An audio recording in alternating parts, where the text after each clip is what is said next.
Bom, espero que todo mundo esteja bem. Continuando com nossas aulas, hoje nós vamos a falar sobre física moderna, né? Vamos a falar sobre alguns tópicos que, de alguma maneira, marcaram o século XX, não só marcaram o século XX, também foi uma época na qual se começaram a fazer novas descobertas, modelos matemáticos, experimentos, novos experimentos foram realizados também durante aquele o final do século XIX e o começo do século XX, né? Tá? A física moderna ela dá passo ao que hoje em dia nós conhecemos como mecânica quântica, mas vamos saber que até chegar onde chegamos foi um trabalho muito duro, muito árduo, realizado por vários cientistas, tá?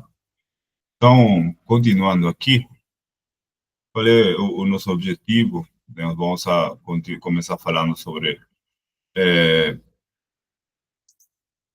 a teoria de Einstein sobre os fótons, né, que vai explicar o caso dos efeitos fotoelétricos. Vamos falar um pouco sobre o efeito fotoelétrico, vamos falar também sobre raios X, né, como os raios gama, isso já vai ser bem no finalzinho, tá? Só vou comentar sobre os raios gama, sobre o princípio de incerteza também, isso eu vou ver se eu consigo falar um pouco sobre isso no final da segunda aula, da aula da próxima semana, tá? Na nossa próxima aula, nós vamos a falar sobre a relatividade restrita ou especial, tá? Mas lá no final eu vou tentar falar um pouco sobre o princípio de incerteza, isso já está mais ligado ao que hoje nós conhecemos como mecânica quântica, né? E, por exemplo, a física moderna,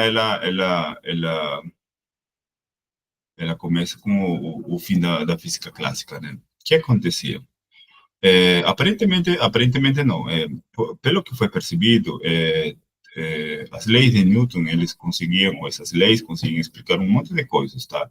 Desde a queda de uma maçã, o movimento dos planetas, o movimento, por exemplo, dos carros, né? Dos aviões. As leis de Newton, elas eram o suficiente para a gente explicar o que acontece praticamente no nosso dia a dia, tá? Porém, no século XIX, alguns experimentos foram realizados, nós até vamos falar sobre alguns deles aqui, e começaram a perceber de que a física clássica, ela não conseguia, ela tinha algumas limitações, eu acho que até comentei para vocês também, quando falamos sobre a lei de Newton, sobre as limitações da lei de Newton, tá? Então, a gente não conseguia mais explicar através das leis de Newton o que estava acontecendo, tá? Só, por exemplo, para falar sobre um exemplo, né? Que acontecia, né? É, quando as leis de Newton elas explicam muito bem o que acontece em um entorno macroscópico, no nosso entorno, né? Elas explicam muito bem o que acontece, tá? Quando a gente vai para o ponto, por exemplo, quando a gente trabalha com velocidades muito perto da velocidade da luz, tá? Então as leis de Newton elas param ou elas de alguma outra maneira não conseguem mais explicar o que acontece, tá? E uma nova teoria surge, né, que nós chamamos a teoria da relatividade especial, né, tá? Ou geral, dependendo até onde a gente quer ir. Então, as leis de Newton, elas têm as suas limitações. Quando a gente começa a estudar a física de sistemas bem pequenos, por exemplo, na escala subatômica, tá? As leis de Newton também, elas não conseguem explicar o que acontece, tá? A gente não consegue ter mais uma explicação teórica a partir das leis de Newton para os fenômenos que acontecem em sistemas muito pequenos, tá? Então, a gente foi percebendo, os cientistas da época foram percebendo que a gente precisava construir, né, um novo sistema, uma nova física, tá? Mas, já que as leis de Newton para determinadas situações não podiam mais explicar o que estava acontecendo, né? Bom, então, a física moderna, ela nasce no final do século XIX, no começo do século XX, né? Tá? E nesse processo, o primeiro que acontece, tá, quando a gente começa a estudar o que acontece, por exemplo, em um corpo negro, né, a radiação no corpo negro, né. Um dos primeiros grandes enigmas que desafiou a física clássica foi o problema da radiação do corpo negro. Então, são objetos que são aquecidos, tá? E eles emitem luz em diferentes comprimentos de onda, tá? Então, nesse processo, a física clássica preveia, né, que a radiação deveria aumentar infinitamente, ou seja, esse modelo daqui preto, então vou trocar aqui para esse modelo daqui, ou essa linha preta aqui, era o modelo proposto pela teoria clássica. Só que quando a gente fazia o experimento, o resultado experimental era diferente do esperado teoricamente. Então, que foi que aconteceu, né? Por que que a gente não, por que que a física clássica não conseguia mais explicar, né? Nem se aproximava, olha, se vocês observam para comprimentos de onda talvez bem grandes aqui, na escala dos micrômetros aqui, né? Talvez o modelo se aproximava, mas assim que eu ia diminuindo esse comprimento de onda, a predição teórica ela se afastava muito dos resultados experimentais, né? Bom, é que acontece lá que em 1900, né, o Planck ele encontrou uma solução revolucionária para esse problema, né? Enquanto que, por exemplo, esse gráfico parece diferente ao primeiro, mas é diferente, tá? Eu vou mostrar para vocês por quê. No eixo Y, aqui eu tenho intensidade, e no eixo X eu tenho comprimento de onda, tá? No seguinte gráfico, eu tenho frequência. Então, vocês sabem que a frequência é inversamente proporcional ao comprimento de onda, né? Então, por isso que o gráfico parece que estivesse ao contrário, né? Tá? Então, essa daqui foi a curva onde a curva clássica, o resultado clássico, né? Tá proposto também por Rayleigh-Jeans, né? Ou a lei de Rayleigh-Jeans, tá?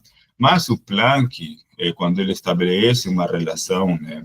Ou ele estabelece a ideia de que a energia era emitida, não era emitida de forma contínua, como era esperado pela teoria clássica, sino que ele acreditava que era emitida em pequenos pacotes, né?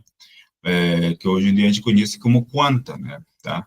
Essa relação, então, o Planck ele estabelece uma relação de energia entre a energia e a frequência, e essa relação é dada por essa equação aqui. Então, a energia deve de ser igual a uma constante, que hoje em dia a gente conhece como a constante de Planck, né? Vezes a frequência, né? Esse sinal aqui, essa frequência, né? Esse símbolo aqui está a frequência. Então, nesse eixo aqui eu tenho frequência, nesse eixo aqui eu tenho intensidade da radiação, né? Então, o modelo proposto por Planck, ele tem esse perfil, a função, né, proposta por Planck, ele tem esse perfil, ela tem esse perfil, e ela casa muito bem com os resultados experimentais, né? Então, pequeno problema, né, pequeno problema para a teoria clássica, né, tá? Continuando, então, já naquela época também a gente discutia, bom, a gente não, eles discutiam já se já se discutia muito sobre o modelo atômico, se discutia muito sobre a natureza da luz, tá? Mas voltando um pouco para o modelo atômico em si, a gente lembra, por exemplo, que um dos primeiros modelos propostos foi o modelo de Dalton, né, lá em 1208, que ele propôs que o átomo se comportava como se fossem esferas sólidas, indivisíveis e indestrutíveis, né? A comparação era como se fosse bolas de bilhar, né, microscópicas, tá? Cada elemento químico teria seu próprio tipo de átomo com massa característica, ou pelo menos em algo ele já tinha razão, né? Tá? Depois, lá em 1904, veio um modelo proposto por Thomson. Bom, Thomson já havia descoberto anos anteriores o elétron, e ele propôs que o átomo, né, ele se comportava como uma esfera positiva, com o elétron negativo distribuído uniformemente, né, o famoso pudim de passas, né, tá? Onde os elétrons serão as passas e na massa positiva. Já em 1911, o modelo proposto por Rutherford, ele através do experimento que ele realiza das folhas de ouro, né, ele descobriu que os átomos eram praticamente vazios, né, com um núcleo minúsculo, um núcleo muito pequeno, né, denso e positivo, tá, no centro, né, e cercado por elétrons distribuídos orbitando a grandes distâncias em comparação entre as distâncias nucleares, né, tá? Por último, o modelo de Bohr, ele foi proposto 2 anos depois, né, tá? Ele introduziu a quantização da estrutura atômica, já nesse nesse começo do século XX, já estávamos tratando ao átomo como com propriedades características de um sistema quantizado, né, tá? Os elétrons ocupam órbitas específicas com níveis de energia discretos, né? Ao saltar entre órbitas, emitem ou absorvem energia em quantidades exatas, né? Tá? Que hoje em dia a gente conhece como fótons, né? Bom, então, sempre que a gente fala sobre estrutura atômica, a gente não pode deixar, eu gosto muito desse gráfico porque ele mostra um pouco a evolução dos modelos atômicos, né? Desde Dalton até o que hoje em dia conhecemos, né, como o modelo, não um modelo literalmente proposto por Schrödinger, né, mas é o modelo mais atual que a gente tem sobre o átomo, tá? Bom, então, durante todo esse processo, vários experimentos foram aparecendo, né? De alguma outra forma, aparecendo com o objetivo de testar, né, as teorias clássicas, né? Tá? Então, assim, o primeiro deles foi o experimento de Michelson e Morley. Esse experimento, na verdade, ele foi feito com o objetivo de que, na época, né, lá em 1877, os cientistas acreditavam, né, que a luz ela se propagava em um meio hipotético chamado éter, né, tá? E se acreditava que na época então o éter preenchia todo o espaço pelo qual a luz se propagava, né? Hoje a gente sabe que não é assim, né, tá? Então, esse experimento utilizou um interferômetro, aliás, esse interferômetro é conhecido como interferômetro de Michelson e Morley, né?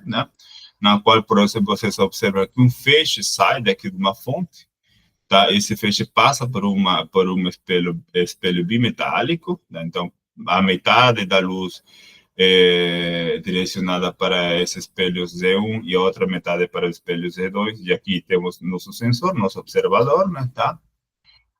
Bom, então, é, esse interferômetro divide, então, um feixe de luz para suas metades, para que suas metades viajem por caminhos perpendiculares antes de se recombinarem, né? Então, nesse caso específico, a falha em detectar qualquer mudança na velocidade da luz ou no padrão de interferência ao girar o dispositivo, né, provou que o éter não existia. Então, que a luz podia se propagar no vácuo, que a luz poderia se propagar em qualquer meio. Hoje em dia a gente sabe disso, né? Então, o que levou, uma consequência disso, levou à aceitação da constância da velocidade da luz, né, e influenciou o desenvolvimento da teoria da relatividade, né? Então, aqui já nós tínhamos, então, indícios de que a luz ela é constante quando se propaga no vácuo, tá? E que seu máximo valor é 300 mil quilômetros por segundo, né? Então, já tínhamos indícios dessas características da luz, né? O experimento da gota de óleo de Millikan, tá? O experimento consistiu essencialmente em deixar cair gotas, né? Então, nós temos aqui um atomizador, né? Tá? Com óleo aqui, com azeite, né? Esse atomizador tem como objetivo pulverizar o óleo, tá? Em uma câmara é um campo elétrico. Se vocês observam, aqui nós temos duas superfícies, uma positiva e uma negativa. Isso daí é um capacitor, né? Então, por um orifício aqui, ou essas gotas de azeite pulverizados, né? Que tem em espanhol, tá? Aqui seria óleo. Essas gotas de óleo pulverizado, elas descem por esse furo aqui, né? Tá? Onde algumas das gotas foram carregadas eletricamente por raios-x incidentes, né? E ao aplicar um campo elétrico adequado, foi preciso equilibrar a força, né? A força que impide, tá? Que impedia a sua queda. Então, nós observamos que aqui a intensidade, né, medida, né, do campo elétrico não é necessária para neutralizar a força da gravidade. Então, nós podíamos ver que, de alguma outra forma, Millikan observou que os valores das cargas elétricas das gotas sempre eram múltiplos inteiros de o que hoje em dia a gente conhece como a carga do elétron, né? Naquela época, o Millikan tinha encontrado já um valor de 1,59, 24, aqui com esse daqui, a incerteza, né? Vezes 10 elevado a menos 19 Coulomb. Apenas olhem para você terem uma ideia do erro, né? 0,62%, quando comparado com o valor atual da carga do elétron, que é de 1,602, 176, 565. com essa incerteza de 35, essa incerteza nas duas casas aqui, vezes 10 elevado a menos 19 coulombs, né? Então, bom, tínhamos também, então, um experimento que foi bem interessante, foi esse experimento de Frank e Hertz, tá?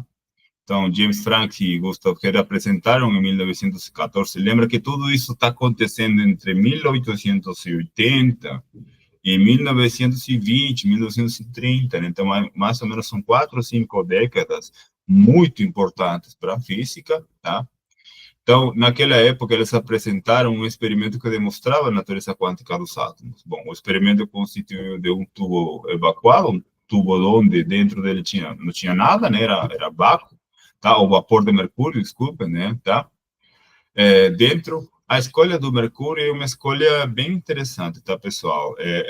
O mercúrio é um elemento que na natureza ele já é quimicamente puro. Então, cada vez que a gente quer testar, por exemplo, saber qual que é a propriedade de um elemento puro, às vezes o primeiro que vem na cabeça é o mercúrio, por ser um elemento relativamente fácil de ser encontrado e com uma alta pureza, né? Porque dependendo do material, dependendo do elemento,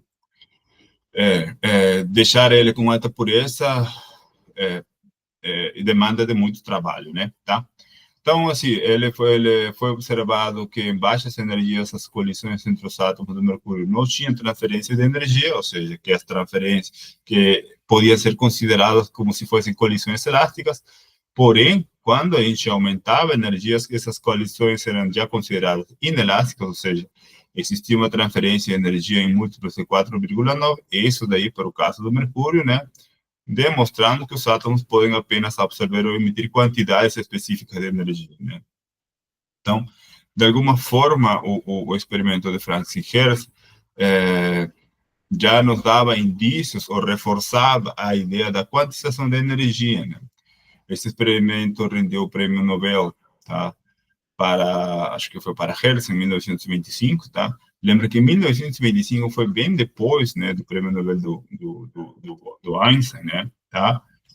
Continuando, então, um dos fenômenos, dos efeitos bem mais interessantes que a gente conhece hoje em dia, até pelas aplicações que a gente tem, né, tá? O efeito fotoelétrico, tá? Então, a luz nesse experimento é tratada como se fosse uma partícula. Então, mas antes disso, então, o físico russo Alexander Stolotov, né, fez uma observação intrigante quando ele incidia a luz sobre certos metais, os elétrons eram ejetados da sua superfície. Bom, o problema foi, ele observou esse fenômeno, mas ele não explicou o fenômeno. Tá? Esse foi o pequeno grande problema, né? Então, ele conseguiu observar o fenômeno, tá? Esse fenômeno chamado de efeito, hoje a gente chama ele de efeito fotoelétrico, né? Apresentava algumas características bizarras que a teoria ondulatória clássica da luz não conseguia explicar, tá? Então, o mistério central era que a energia dos elétrons ejetados dependia muito da frequência, tá? Não da sua intensidade. Então, não dependia quão intenso podia ser a luz, se a frequência, que era ligada à energia, né, tá? Não era o suficiente, talvez, para a gente poder ejetar um elétron, né? Então, quem começa a estudar ou a tentar entender e explicar qual que é a física por trás desse fenômeno foi o Albert Einstein, né? Aliás, ele ganha o Prêmio Nobel de Física por essa explicação em 1921, tá? E porque através da explicação de Einstein, ele consolida não só o fato da luz se comportar como se fosse uma partícula, né, sino também consolida, né, os achados, né, feitos por Planck, né, sobretudo no aspecto da quantização da energia, né. Então, o que nós temos? Então, assim, a descoberta foi revolucionária, ela transformou nossa compreensão da luz, a gente começou a enxergar a luz não só como uma onda, também como uma partícula, né, ela começa a revelar os primeiros passos do que hoje em dia a gente conhece como física quântica ou mecânica quântica, tá? O Henry Hertz, ele estava, que é outro Hertz, tá? Não é o Hertz anterior. ele estava realizando experimentos pioneiros em ondas eletromagnéticas quando fez uma descoberta inesperada que mudaria o curso da física moderna, né? Então, ele observou que, por exemplo, alguns eletrodos metálicos, né, quando incididos por luz, eles manifestavam algumas faíscas elétricas, né, e que se intensificavam significativamente, né? O que acontece no efeito fotoelétrico? Então, uma luz é incidida, os elétrons que de alguma maneira estão ligados mais fracamente à superfície, são os primeiros a serem ejetados, então esses elétrons absorvem um quanto de energia, uma quanta de energia, né, tá? E com essa energia é suficiente para eles serem promovidos, né, e serem expelidos da superfície, tá? Mas vale a pena lembrar aqui que esses elétrons são os elétrons superficiais, tá, pessoal? São os elétrons, vocês vão ver, nos experimentos, a gente usa, de forma geral, materiais condutores, tá? Porque são os condutores que têm aqueles elétrons à disposição, né? Que sopram com uma energia relativamente fraca, mas a necessária para que esses elétrons possam ser expelidos, né? Fazem com que esse experimento aconteça com maior facilidade, né? Tá? Então, bom, então, nós temos, né, que a energia que um elétron deve de absorver deve de ser igual à constante de Planck vezes a frequência, lembrando que no caso da luz, né, porque é luz que está sendo, a qual a superfície está submetida, né, à luz, né, essa frequência é a velocidade da luz sobre comprimento, tá? Então, aqui, a velocidade da luz é uma constante, a constante de Planck também é uma constante, e o comprimento de onda que vai nos interessar. Tá? Lembrando, então, que nós temos que o comprimento de onda, ele, à medida que, por exemplo, eu aumento o comprimento de onda, essa energia é menor, se eu diminuo o comprimento de onda, essa energia é maior, então, a energia do fóton, né? Estou falando isso porque, assim, independente de qual for a energia, tá, isso vai depender muito da superfície, do material, né? Nós vamos saber que existe, então, uma energia, uma função trabalho, essa função trabalho é necessária, a energia necessária que o elétron precisa absorver para ele poder ser expelido da superfície, tá? Então, temos tudo isso, né, no efeito fotoelétrico, tá? Temos tudo isso no efeito fotoelétrico. Então, com isso, tá. Então, com isso, deixa eu ver aqui. Tá. Então, nós temos alguns resultados obtidos a partir desse experimento, né? Vocês observam, nós temos aqui, no eixo X, temos uma diferença potencial, porque para facilitar nesse processo, o sistema é submetido a uma diferença potencial, né? Tá? E aqui temos uma corrente. Então, nós observamos que nós temos aqui uma função trabalho, que nesse caso é menos V0 aqui, esse filho aqui seria o B0, né, que é a minha função trabalho, tá? E que esse V0, ele é o mesmo para qualquer tipo de intensidade, né? Ele vai depender só do material, tá? Com isso, então, nós temos, então, por exemplo, mesmo para a gente emitindo uma luz com uma intensidade fraca, tá? Nós podemos ter uma intensidade, tá? Se, por exemplo, se a luz for mais forte, né? Nós podemos ver com que essa intensidade aumenta, mas se vocês percebem, não adianta mesmo, ela tem um limiar, né? Ou, por exemplo, vamos suportar que em 3 volts alcançou seu valor máximo a intensidade da corrente, e por mais que eu continue aumentando a diferença de potencial, essa corrente vai se manter constante, né? E da mesma forma vai acontecer, por exemplo, se eu aumento agora a intensidade da luz, né, a partir da diferença potencial, né? Se aumenta a diferença potencial, chega um momento no qual essa corrente alcança um valor máximo e mesmo eu aumentando a diferença potencial, essa corrente se mantém constante, né? Não muda, mas não adianta mais eu aumentar a diferença potencial aqui. Quando a gente vai fazer um gráfico de diferença potencial em função da frequência, isso aqui é bem interessante de se calcular. Por quê? O coeficiente angular dessa reta aqui que é formada, né, nessa medida, e essa reta depende muito do tipo de material, Esse coeficiente angular é a constante de Planck sobre a carga do elétron. Então, vale a pena lembrar aqui, tá, que esse daqui é um jeito também experimental de calcular essa constante de Planck, tá? Bom, então, até aqui, fomos vendo alguns experimentos, né, muito importantes que colocaram, de alguma outra forma, em dúvida, né, alguns modelos clássicos, e a gente foi percebendo que a gente precisava de alguns, de uma física que explicasse, né, ou que melhor, de alguma forma, o que estava acontecendo com alguns experimentos, né. Então, quando a gente fala sobre o espectro eletromagnético, nós temos, então, desde frequências baixas, de mais ou menos 50 Hz, até frequências bem altas, né, para o caso dos raios gama, né, tá? Por outro lado, eu estava falando para vocês que comprimento de onda e frequências são inversamente proporcionais, né? Por exemplo, o que significa frequências baixas? Comprimento de onda bem grandes. Nesse caso, por exemplo, né? Temos as ondas de TV, de raio, né? Que estão nessa faixa dos 300 metros, mas com 1 MHz de frequência, né? Temos também as antenas aqui, os sinais de celular, que estão na frequência dos gigahertz, mas com frequência, com comprimento na faixa dos 30 centímetros. A medida, por exemplo, dos micro-ondas, que está aqui 10 gigahertz e 3 centímetros também. O infravermelho, que está na faixa dos 30 gigahertz e 10 milímetros.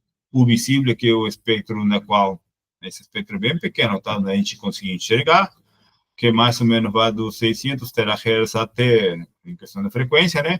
E em torno dos 500 nanômetros. A verdade, o visível, se mal eu lembro, vai dos 220 nanômetros até 780 nanômetros. Tá? Essa é uma faixa bem pequena, tá, pessoal? O ultravioleta, por exemplo, está nos picohertz, né?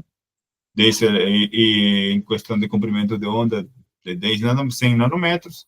Os raios X já está na faixa dos 300 picohertz, né? Tá? E o comprimento de onda está na faixa dos nanômetros, até menos, tá? 0,1 nanômetro, está na faixa dos Armstrong, né? Uma coisa interessante que nós vamos saber agora, por que raio-x, tá? Por que a gente usa esse raio-x para algumas determinadas aplicações, como vocês podem ver aqui, né? Por exemplo, uma radiografia de raio-x, tá? Porque nessa escala eu consigo, essa escala dos Armstrong, do nanômetro, são escalas atômicas, já. Aliás, é a escala das distâncias interplanares das estruturas cristalográficas dos materiais, né? Temos os raios gama, se vocês observam, a partir do ultravioleta até os raios gama são chamadas de radiações do tipo ionizante, ou seja, são radiações que vão interagir com a estrutura celular, tá? Vale a pena lembrar, por exemplo, que no caso do ultravioleta, nós temos que, vocês devem de ter visto, né? Quando vocês vão comprar, por exemplo, um bloqueador solar, vocês têm que ver que o bloqueador solar tenha bloqueio UVA, UVB e UVC. Aliás, o UVC nem precisa, tá? Porque o UVC é a própria camada atmosférica que já filtra esse tipo de radiação que vem do Sol, né? O problema está no UVA, né? No UVA ela consegue interagir com a hipodermis, né? Com a parte mais interna da pele, tá? E ela é responsável pelo câncer de pele, né? Tá? É por isso, então, que quando vocês vão comprar um bloqueador, vocês têm que tomar muito cuidado que esse bloqueador tenha proteção UVB e UVA, né? Tá? No caso dos raios gama, os raios gama eles conseguem interagir tranquilamente com a estrutura celular, né? Então, existe um mecanismo para a gente se proteger, né? Bloquear os raios gama, tá? Mas eles já são chamados de radiação ionizante, né? Então, são radiações com as quais a gente tem que tomar muito cuidado, tá? Bom, continuando então, eu vou parar naquela faixa do raio-x, que é o que nos interessa agora. Nós vamos falar também sobre outro fenômeno que aparece mais ou menos nessa época, né? Que de uma outra forma marca também a época da física moderna, né?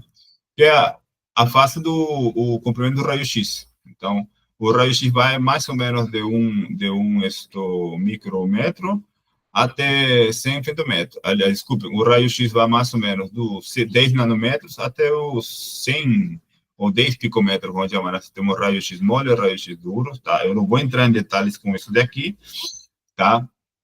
mas vai depender muito do tipo de aplicação. Por exemplo, no caso do raio-x duros, que a gente conhece, que está nessa faixa de energia dos 10 kV, ou 100 kV, né?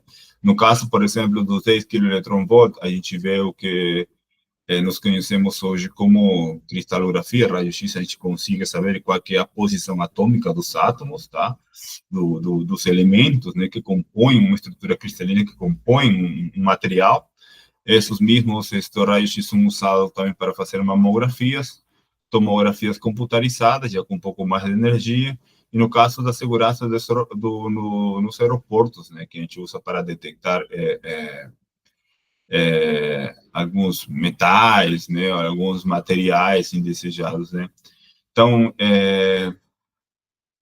nós vamos a ver que essa área da difração de raio-x é uma área de pesquisa dentro da física, não só dentro da física, também dentro da ciência dos materiais, da química. Tem gente que se dedica só a estudar difração de raio-x em materiais, né? Bom, continuando então, uma coisa bem interessante dessa parte do raio-x que mais ou menos assim, dependendo pela época, eu acho que todo mundo quase que meio se conhecia naquela época, tá? Porque assim, por exemplo, quem descobre o raio-x foi o Röntgen, né? Tá? Por acidente ele descobre o raio-x, ele não sabia qual que era o comprimento de onda desse raio-x, por isso que ele chama de raio-x. Seus experimentos sugeriam que o raio-x eram ondas eletromagnéticas com comprimento cerca de 10 a menos 10 metros. Isso daí tá, 10 a menos 10 é Armstrong, né? Tá?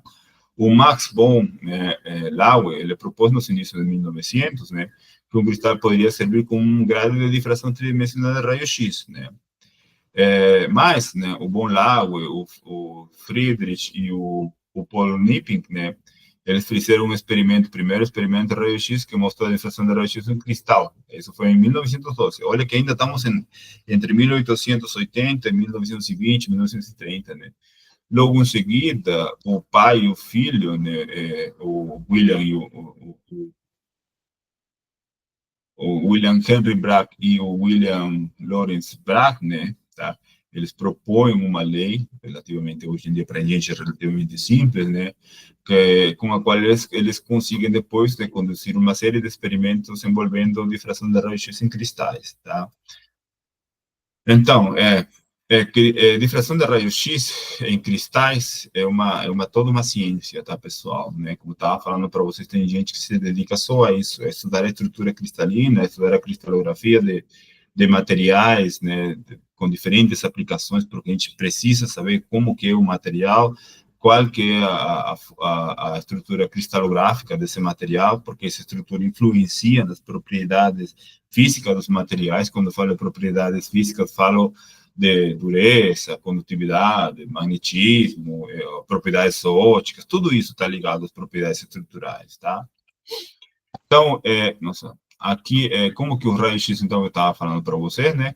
Inicialmente, se usava uma ampola de Crookes, hoje em dia já é chamada assim, essa ampola foi de alguma outra forma, o Crookes que montou esse sistema, né? Ele colocava um gás a baixa pressão e altas tensões aqui, né? Por meio de duas placas metálicas, e quando ele esquentava, por exemplo, essa placa daqui, ó, esquentava esse filamento daqui, que pelo geral hoje em dia é usado um filamento de tungsteno, todo esse sistema aqui, então esse filamento era submetido a um potencial muito grande, esse filamento ele é esquentado e por processos termoiônicos, né, ou térmicos de forma geral, né, alguns elétrons eram expelidos, né, ejetados desse filamento aqui, e eles atingiam, né, que é o que nós conhecemos hoje como ánodo, atingiam essa placa, né. Aí ele fechava o circuito e gerava uma diferença potencial, né. Todo esse sistema estava dentro do sistema de refrigeração, tá? Senão isso daqui queima, tá? Hoje em dia, os difratômetros raio-x, todos eles usam um sistema de refrigeração, tá? Mas o que é o legal, né? A descoberta que ocorreu quando o Röntgen estava estudar o fenômeno da luminescência produzido por raios catódicos em um tubo de Crookes, né? Todo o aparato foi envolvido por uma caixa com um filme negro no interior. Aguardando uma câmara escura próxima à caixa, havia um pedaço de papel recoberta com um planetoceniato de bário, né? Esse foi o achado, né? Então, assim, o Rosner percebeu Nossa, ficou... Tá. O Röntgen percebeu que, quando fornecia energia cinética aos elétrons, né, que estavam no tubo, eles emitiam uma radiação que marcava uma chapa fotográfica. Isso daí, nós vimos depois, né, tem ainda muitas aplicações, tá? Essa daqui é uma imagem, tá? O Röntgen ganha o Prêmio Nobel de Física em 1895, tá? Logo da sua descoberta, né? Apesar de não ter sido o primeiro a observar os efeitos, né, das ondas raio-x, ele recebe esse título porque foi o primeiro em estudar sistematicamente o raio-x. Então, de alguma outra forma, o Crookes já tinha observado isso também, né, para vocês observarem como que é a física às vezes, né? Às vezes, não só você precisa descobrir o fenômeno, você precisa também estudar o fenômeno, né? Tá? Então, bom, Röntgen que dá nome aos raios de raio-x, né, para essas ondas eletromagnéticas. No caso, por exemplo,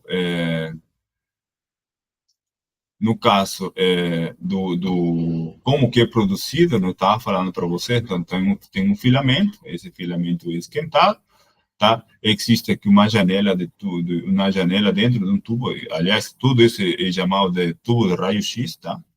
Aqui temos um alvo, né? Tá? Esse alvo, por exemplo, pode ser um alvo de cobre, pode ser um alvo de prata, pode ser um alvo de ferro, de cobalto, dependendo do material que você for analisar. E todo ele está submetido a uma alta tensão. Essa janela daqui, eu lembro muito bem, na graduação, eu perguntei para o meu professor, bom, ele era especialista em raio-x, né? Ele falava que essa janela era de berílio, tá? Que a gente tinha que tomar muito cuidado para não encostar nessa janela. E o objetivo, perguntei para ele qual era o objetivo da janela ser de berílio, e que o berílio era transparente ao raio-x, então o berílio não interagia com o raio-x, então ele era como se fosse uma janela mesmo, tá? A função era essa, tá? Bom, então, dessa forma como se produz um raio-x, como eu estava falando para vocês, esse filamento, ele passa por um sistema de aquecimento, mas, ao mesmo tempo, ele passa por um sistema de refrigeração, tá? Para a gente não poder fundir esse filamento aqui, né? Tá? Mas o que que acontece? Quando a gente vai olhar, a gente pega, por exemplo, faz uma medida e olha o que acontece, qual que é o resultado desse experimento, né? Acontecem duas coisas, o que nós chamamos de espectro contínuo e espectro discreto, né? No caso do espectro contínuo, então, todas as partículas carregadas, os elétrons, interagem com o campo elétrico, né, dos núcleos, de determinado número atômico, né? E com a eletrosfera. A eletrosfera são elétrons que giram em torno do núcleo, né? Elas reduzem a energia cinética, mudam de direção e emitem uma diferença de energia sobre a forma de ondas eletromagnéticas. Então, esses raios X são denominados de raios X de freamento, ou desaceleração, ou de Bremsstrahlung, né? Acho que isso daqui deve ser alemão, tá? Então, essa energia restante desse processo, então, assim, vamos supor, ó, aqui nós temos um elétron que chega, né, nesse caso, ao alvo aqui, tá? Esse elétron, ele tem uma determinada velocidade, mas ele vai interagir com a nuvem eletrônica aqui, né, tá? Nesse processo, então, o elétron ele sofre um desvio aqui, tá? E nesse processo uma energia é ejetada, né? Essa energia ejetada é uma diferença entre a energia antes e depois da interação, né?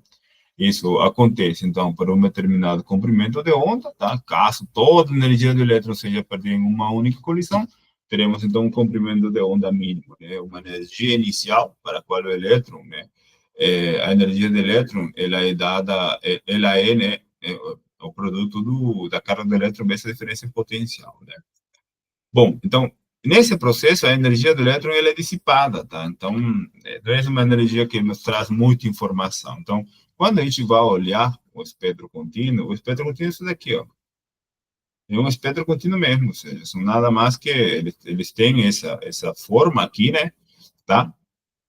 E dependendo, né, dependendo de qual for a diferença de potencial usada, vocês observam que o fenômeno é mais agudo, né, mais pronunciado, aqui poderíamos dizer, e ele começa a se deslocar para menores comprimentos de onda. Então, assim, ó, À medida que eu vou aumentando essa diferença de potencial, ele vai se deslocando o máximo aqui, ele vai se deslocando para menores comprimentos de onda, né? Temos também dentro do que eu estava falando para vocês, né? Acabamos de falar sobre o espectro contínuo, temos o espectro discreto, o espectro característico. Esse daí é muito importante, porque ele vai nos trazer a informação que a gente precisa. Ele vai nos trazer a informação quando o elétron interage com o elétron de camadas interiores, né, ou de camadas superiores do átomo. Só que essa informação é característica de cada elemento. Então, essa informação é a digital, né, de cada elemento, né, de cada composto. Então, quando, por exemplo, nós temos, por exemplo, um elétron chega, interage com outro, ou seja, esse elétron sai, né, faz com que o elétron seja ejetado, um elétron inicial é espalhado, e com o qual ele interagiu, esse elétron ejetado, né, esse elétron que está aqui em cima, ele desce, porque ele precisa fazer com que a estrutura eletrônica, estou falando dos elétrons em torno do núcleo, ele seja estável, né. Nesse processo, quando ele desce, ele emite um fóton. Esse fóton é característico de cada elemento. Então, esse fóton vai me dar o que hoje nós chamamos de espectro discreto, tá? Mas quando vemos que, por exemplo, às vezes, pode ter um segundo elétron que chega ali, não interage diretamente com o elétron, mas interage, de repente, com a nuvem eletrônica, tá? Aí, nesse processo, ele pode emitir também um fóton, ele pode emitir um fóton com uma determinada energia, mas esse fóton não é muito importante, ele não traz informação direta da estrutura atômica, tá? Então, isso gera o que nós conhecemos como espectro contínuo, e dependendo de onde foi tirado o elétron, nós vamos ter um espectro discreto, um espectro contínuo, né? Desculpe, característico, né? De cada elemento. Por exemplo, se ele é tirado lembrando que a camada K é a camada mais próxima do elétron, né? Tá? Então, nessa camada, eu preciso que o elétron que vai interagir com essa camada, com os elétrons dessa camada, sejam elétrons energeticamente muito grandes, assim, com muita energia. Por quê? Ele tem que passar por todos os elétrons que estão em torno do núcleo até chegar nesse elétron ali. Porque pode ser que ele interaja com algum elétron da superfície aqui, né, da parte mais externa, e ele resulta em um espectro contínuo, né? Então, se ele não tiver energia suficiente para passar por todos eles e enxergar, por exemplo, essa camada K, dependendo de qual for o processo, por exemplo, vamos supor, ele tirou um elétron da camada K. Se o elétron da camada L desce, isso daí é chamado de K-alfa. Se o elétron da camada M desce aqui, porque pode ser que isso aconteça, né? Esse elétron que está aqui na camada M desça diretamente para a camada K, ele será uma radiação do tipo K beta, e assim vai. Temos K gama, K delta, né? Vamos supor agora que o elétron, ele interage, o elétron que é expelido da camada L. Então, aí temos, se o elétron é expelido da camada L, a camada acima dele é a M. Então, é um elétron da camada M que vai descer para a camada L. Só que nesse processo ele vai ejetar um fóton, né, tá? E esse processo é o L-alfa. Aí temos o L-beta, o L-gama, assim também temos o M-alfa, o M-beta, e assim vai gerando um monte de espectros, né, característicos. Lembra que isso daqui acontece para um átomo, né? Mas quando você realiza medidas, um monte de elétrons que interagem com um monte de átomos, então vai gerando toda uma estadística, tá? Isso daí é interessante porque, como eu estava falando para vocês, isso daí vai nos dar a informação característica do elemento que a gente está estudando, tá? Então, assim, bom, esse daqui já é, por exemplo, um gráfico onde tem o espectro discreto e o espectro contínuo, né? Então, por exemplo, se vocês observam, o que muda do 25 kV para 20 kV é a intensidade, né? Mas, e muda também esse máximo aqui do discreto que já havíamos visto anteriormente, né? Mas se vocês observam o K-alfa e o L-alfa, eles acontecem no mesmo comprimento de onda. Então, esse K-alfa, esse espectro discreto, e esse KL-alfa, eles são característicos, uma radiação característica do material, tá? Então, isso é bom, porque eu consigo ter uma informação puramente do meu material, tá? Então, isso daí bom, não só acontece esse tipo de interação, acontece um monte de interações no meio, tá? Acontece também, por exemplo, o efeito fotoelétrico, isso ele acontece porque essa radiação X, ele interage, ou esses elétrons, eles interagem com, pode ser com elétrons de camadas mais superficiais, né? E nesse processo ele se ejeta um elétron, ele seria um fotoelétron, por exemplo, né? Vindo do fenômeno fotoelétrico, né? Acontece também a interação da radiação, no caso, né? Acontece o fenômeno de espalhamento, tá? Aí nós temos, por exemplo, um fóton que incide no núcleo, interage com os elétrons, e os elétrons têm o poder suficiente, né, para eles saírem expelidos, tá? Mas formando um elétron, um par elétron-pósitron, nesse caso, né? Um elétron com carga positiva e um elétron com carga negativa, tá? Esse é um par elétron-pósitron. Ou o que nós chamamos a ocorrência de produção de pares, né? Tudo isso acontece. Tudo isso no momento que você está de alguma forma expondo o material à radiação X, tudo isso acontece, tá? Mas só que acontece em mais ou menos quantidade, estatisticamente falando. Temos também, se forma também o que nós chamamos do espalhamento quântico, tá? O espalhamento quântico a gente estuda também lá na física moderna, né? Quando tem um curso de física moderna, a gente tem muito sobre isso, tá? Então, nós temos um elétron, por exemplo, que é o nosso alvo, né? Tem uma interação do fóton incidente que incide nele, então temos um elétron espalhado e um fóton também que sai com outra energia, né? Então, essa energia é calculada dessa forma aqui, né, os comprimentos de onda. O resultado disso é bem legal, porque dependendo de como interage, por exemplo, temos um tubo raio-x aqui de molibdênio, né, com radiação K-alfa aqui. Temos o nosso objetivo é estudar o carbono, por exemplo. Aí nós colocamos, para fazer a difração, colocamos um cristal de calcita aqui, que vai servir como nosso sistema de difração, né? Temos uma câmara de ionização e o que a gente vê são esses pontos aqui, essas curvas são. Mas isso a gente vê quando o ângulo formado entre o feixe e esse cristal aqui é de 90 graus, tá? Mas pode ser, a gente pode ir mudando também o ângulo, né? Esse ângulo de incidência, né? Tá? Então, o cristal e a câmara de ionização giram de forma junta, né, para atuar como um espectrômetro de Bragg, já vamos falar também sobre isso, e medir as longitudes e comprimentos de onda, né, do raio-x disperso. E se vocês observam, por exemplo, à medida que eu vou mudando o ângulo, quando o ângulo é zero, eu tenho um pico. Quando o ângulo é 45 graus, já começam a aparecer dois picos aqui. Quando o ângulo é 90 graus, esses dois picos começam a se afastar. Quando o ângulo é 135 graus, esse afastamento em comprimento de onda é maior. Então, existe uma dependência entre o ângulo e o comprimento de onda. Tá, então, estou tendo agora mais informação sobre o meu material aqui, né? Eu vou querer saber o que significam esses picos agora, né? Tá? Então, também acontece o espalhamento Thomson. Eu vou avançar um pouco rápido isso daqui, a gente vai demorar mais do devido, tá? No caso do espalhamento Thomson, ele considera uma situação onde o feixe incidente e uma onda eletromagnética com vetor de campo elétrico variam sinusoidalmente com o tempo, tá?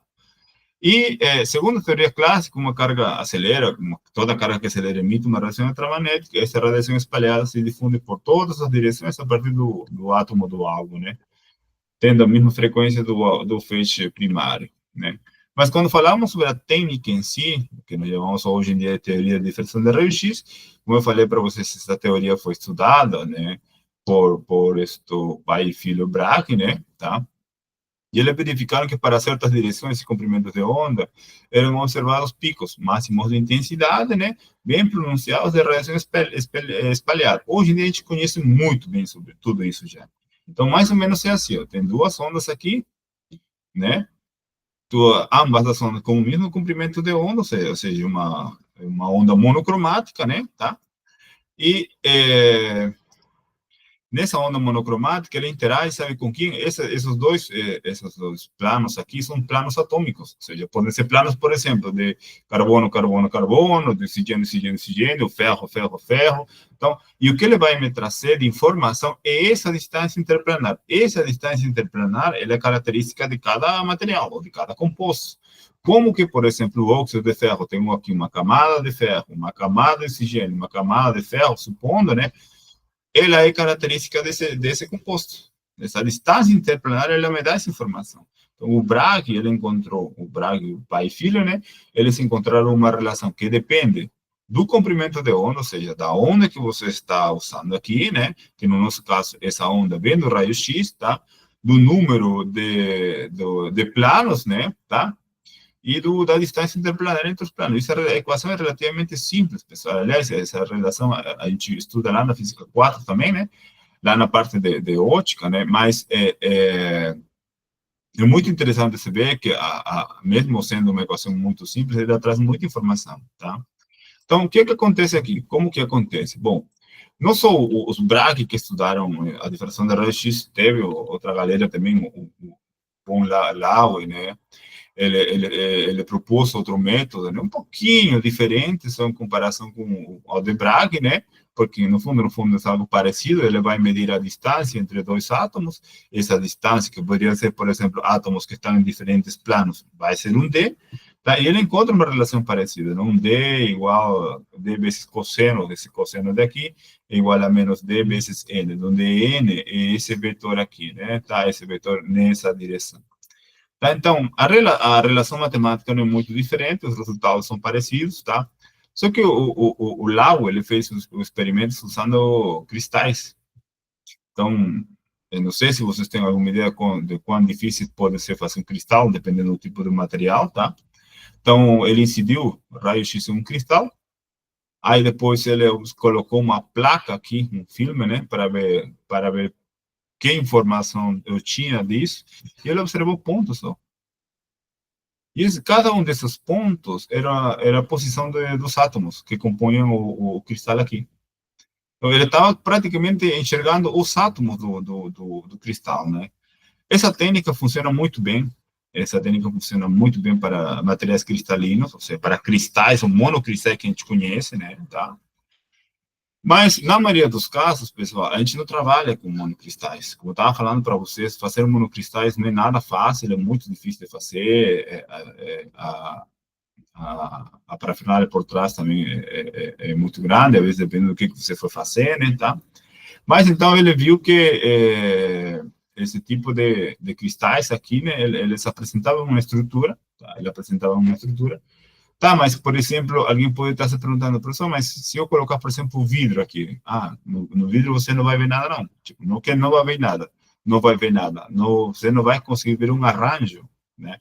Então, na cristalografia de raio-x, a gente começa a separar, a diferenciar dois tipos de materiais. Os materiais com estrutura eletrônica, ou seja, com estrutura cristalina, ou seja, com estruturas onde os átomos, todos eles estão bem arranjados, assim, todo bonitinho, né, formando algum tipo de figura geométrica, algum tipo de estrutura geométrica, né, e outra onde todos os átomos está tudo meio, está tudo bagunçado, né? Não tem nada de ordenado, não tem pelo menos um ordenamento a longo alcance, né? Então, tá? Em diferença de raio-x, a gente diferencia esses dois tipos de materiais, né? Por exemplo, o vidro é um material amorfo que a gente chama, ele não tem forma cristalina, tá? Beleza. Então, continuando aqui, um dos métodos que a gente usa mais, a verdade, você vai encontrar isso em qualquer laboratório, um difratômetro, né? Ainda é um equipamento caro, mas é relativamente acessível para algumas universidades, né? Então, o método mais usado é o método de Weizsäcker, né? Ele se caracteriza porque a gente não usa cristais, monocristais, a gente usa material em pó, tá? Então, assim, tipo assim, você pega um pó, que pode ser, por exemplo, eu quero saber como é a estrutura cristalina da deixa eu ver, da aspirina, por exemplo. Você vai lá, moe aspirina, procura um difratômetro raio-x, alguém que tenha, algum laboratório de pesquisa, alguma universidade, você vai lá e fala assim, eu quero medir como é a estrutura cristalina da aspirina, tá? Eu acho que tem sim, tá? Então, assim, aí você vai lá e vai te dar o resultado, aí depois você tem que saber interpretar esse resultado. Então, a vantagem desse método é que o material usado é material em pó, que é bem mais fácil de mexer, bem mais fácil talvez de conseguir, de fazer, né, dependendo do tipo de material que você estiver trabalhando. Então, medir em pó é bem mais fácil, né, tá? Até na hora de preparar também, é tudo bem mais simples, né? Bom, então, como que funciona mais ou menos um difratamento raio-x? Ele tem, nós temos uma amostra aqui, né? Tá? Tem dois braços, isso vai depender muito do equipamento. Os braços, eles se movimentam, um em sentido horário e o outro em sentido anti-horário, tá? O feixe de raio-x incide com esse, interage com a amostra, né? E o que sai da interação com a amostra é levada para um detector. O que esse detector faz? Já com todo o tratamento matemático, tudo, o detector, por exemplo, no caso, por exemplo, se tiver ferro puro, tá? O ferro alfa, que a gente conhece, o ferro metálico, quando eu faço uma medida de difração de raio-x, ele me dá dois picos. E cada um desses picos está ligado à posição atômica de um dos ferros, né? Então, assim, temos dois picos aqui, temos um pico de ferro, um pico de ferro. Esse é o espectro mais bonito que você vai encontrar, tá?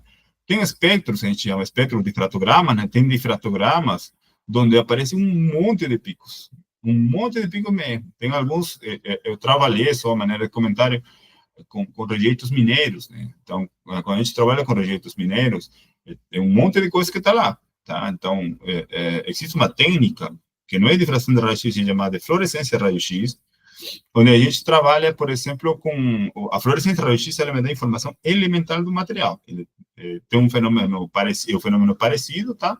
Onde ele vai me dar, por exemplo, a energia característica de cada elemento. Então, eu vou saber que elementos tem. Pode ter ferro, pode ter chumbo, pode ter carbono, cálcio, todas essas coisas. Ele vai me dar toda essa informação. Com essa informação, eu vou lá para o raio-x. Então, lá no raio-x vai dar um monte de pico, aí eu tenho que diferenciar, saber diferenciar entre picos. Hoje em dia, pelo menos, você pega um difratograma raio-x, joga lá no programa e o programa já faz praticamente tudo. Você fala para ele, ó, aqui tem ferro, tem carbono, tem cálcio, tem chumbo, tem níquel, você fala para ele que elementos tem e ele já automaticamente faz uma procura, né, na base de dados que ele tem, tá?